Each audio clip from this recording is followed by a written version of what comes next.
Hello, my name is Oskar Gstrein. I'm an assistant professor in governance and innovation at Campus Friesland, University of Groningen, and I'm also program director of a new bachelor program called Data Science and Society.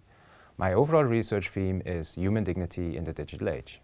In my research, I study the transition from abstract principles such as in human rights law or ethical principles into more concrete governance frameworks or regulatory frameworks.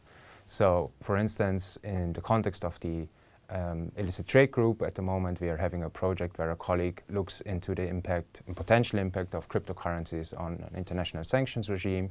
In the past, I did research on predictive policing and how that could and should change when we are looking at ethical, legal and social aspects that are popping up. At the moment, I'm also coordinating a project that is dealing with ransomware in the province of Friesland and how we can increase resilience against that. And I'm also carrying out research on new regulatory developments, for instance, in the European Union when it comes to artificial intelligence, the AI Act. And currently we have a new volume together with my colleague Andre Zwitter on the politics of governance of big data and AI. So as you can see, this is quite a broad portfolio, but as I mentioned at the beginning, my interest is really in this transition from how we think in a more abstract way about particular types of concepts, such for instance privacy, and then how can we make that concrete? How can we enforce that? Which are the types of rules that we think there should be? And also how does this play out in an international and a global context? So for instance, if you stick with privacy, then in the European Union there was the development of the General Data Protection Regulation, for instance. I work with that now for a decade approximately, since my PhD research was also about that. And there the big question then is which type of influence does this have on international data flows? How should this work out? Is this a power-driven or a value-driven type of process? And value-driven being that we all as a global community subscribe to the right to privacy and then come up with similar principles and use the similar principles together so that we can have sort of like a global shared understanding which is not driven by one actor really trying to impose their position on others. So these are the types of things that I'm doing. Also in this similar vein, currently at the university we have a new project which is called Data Autonomy. It's also sort of like privacy and autonomy related, where we are questioning the environment in terms of dependency on big tech, but also going a little bit more deeper than that. What is the influence of using the datafied infrastructure that we have at the moment, and should we have more autonomy in making the fundamental decisions when it comes to that? So this is another very interesting venue that I pursue at the moment.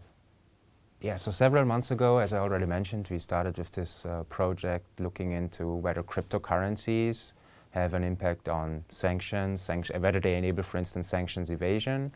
And it is also a really interesting type of research in the context of ITG. We got an M20 scholarship from that. And now it also links very nicely to particularly security and justice themes. Cryptocurrencies are a very controversial type of idea, technology in a way. And it is also then thinking about, what is really the driving actor here? Is it the new technological developments? Is it like a new virtual world out there, which is just out there on its own? Or how does it then actually connect to our daily lives, to political relationships and situations?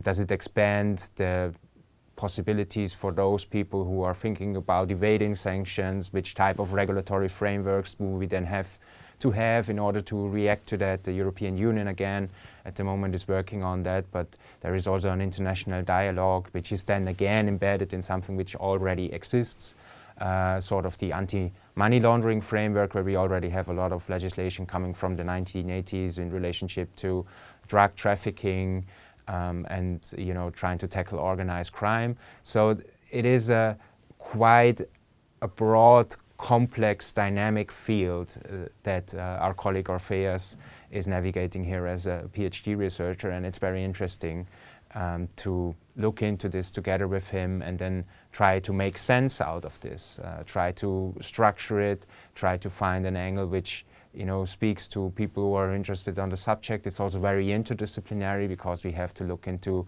questions of international relations, politics, law.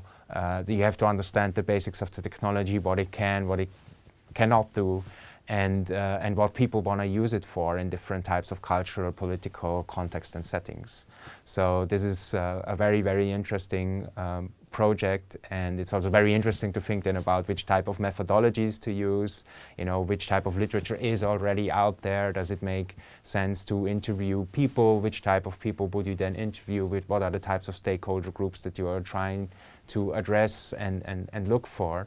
So yeah, it is really amazing and wonderful.